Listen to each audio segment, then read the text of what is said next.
test so you can complete your test. In this video, I'm gonna do problems 7 to 15. Give you hints on these problems. Hopefully, they help you on your to complete the test.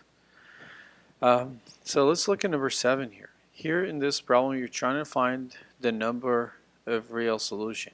You are not trying to find those solutions. You're just finding out how many solutions you have. And the way to do that, we're going to do this is use discriminant to find the number of real solution. Remember that discriminant, the equation for discriminant is b squared minus 4ac.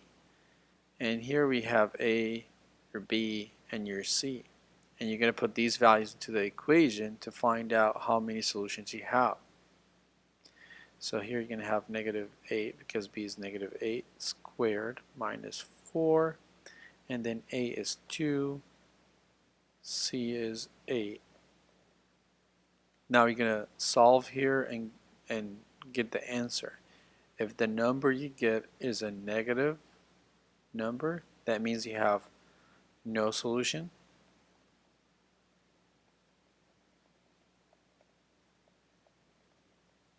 Now you solve and get a positive answer, a positive number. That means you have 2.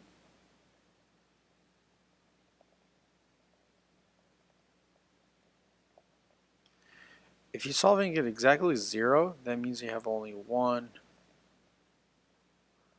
solution. Just like this example right here.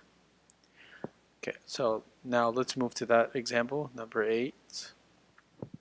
Error analysis, trying to find what error did this person make. This person is claiming that x equal 9.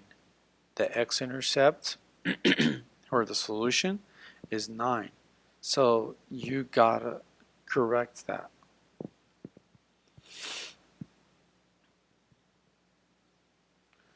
The problems ask you to describe and correct. So you gotta have to correct this.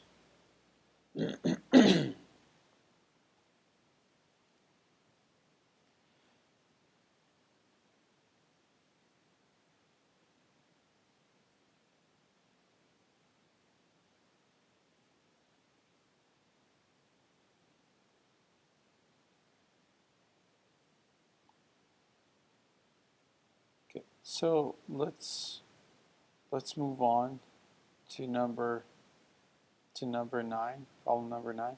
Here you ask to complete this sentence. So you're going to complete the sentence here, or the statement using these word bank. So you're going to grab each one of these words and put it where you think it's belong. And this is for completing the square. Alright, so here another problem with completing the square, but in here you have to solve, you have to find the solution here. So here we're trying to, here we don't have C. We don't have C here, so we're trying to find out C. C goes here. Now we say it's C equal B divided by 2 and the whole thing squared.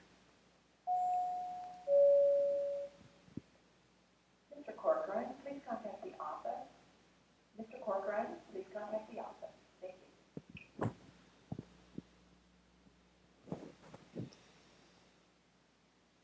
So B here, so A, B, and we don't have C. So B is negative 4, so negative 4 divided by 2 squared.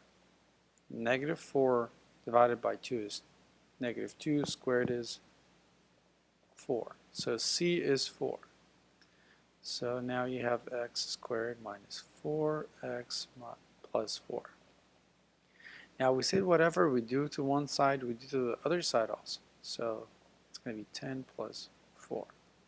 So x squared minus 4x plus 4 equal 14.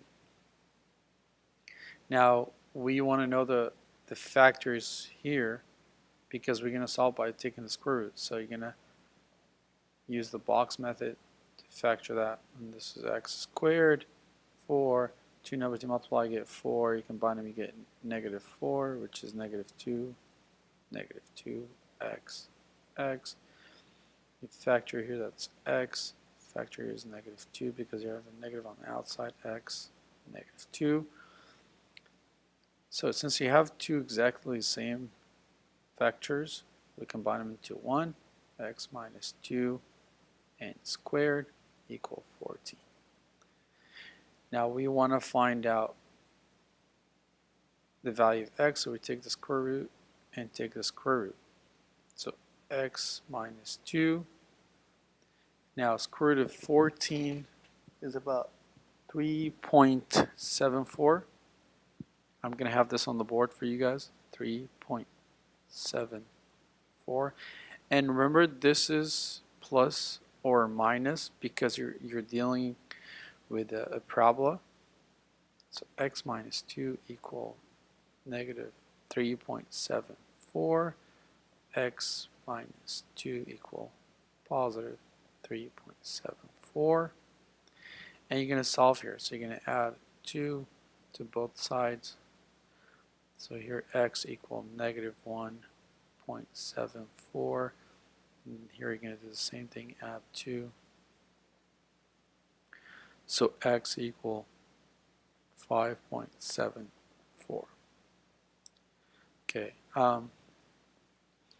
Over here we have another problem. You will use the same exact method on number 11. This is much easier because when you take in the square root, you're not going to end up with a decimal here. So this should be an easier one. Now we did this one, number 12, earlier in the year. We said that when you square, this is multiplied by itself twice. So that's 2 squared x to the third times x to the third. So exponent to exponent we multiply. And then here at the bottom, 3 squared is 9. And then here m5 times m5. Because you're squaring every one of these items inside. Now in this problem right here, number 13, you are going to use the quadratic formula, and the quadratic formula is x equal negative b over 2a, that's the vertex, plus or minus square root of the discriminant, b squared minus 4ac. This is your a, b, and c. A is 3, b is negative 1, and c is negative 10. You're going to put these right here, and be careful with the signs because they could miss up the problem and get the values of x. You're going to have 2x, one for the plus, the other one for the minus. Here you're going to solve using any method, whether graphing or any method, and get the solution. I recommend that using something easy, such as the box method, to get the roots, because you want to know the zeros here, or the solution. So you can use the box method here to solve x squared negative 9. So you're looking for two numbers, you multiply, you get negative 9, you combine them, you get 8. And then you're going to end up with 2 parentheses. I'm not going to give you the answer. And then you're going to solve with each one of these. You're going to set it equal to 0. You want to know the values when you put in for x to get a 0. And then here, this one is another problem you solve using the box method. So x squared negative 84. So you look for two numbers, you multiply, you get 84, negative 84, and when you combine them, you get 5. So that's what you're going to do for this problem.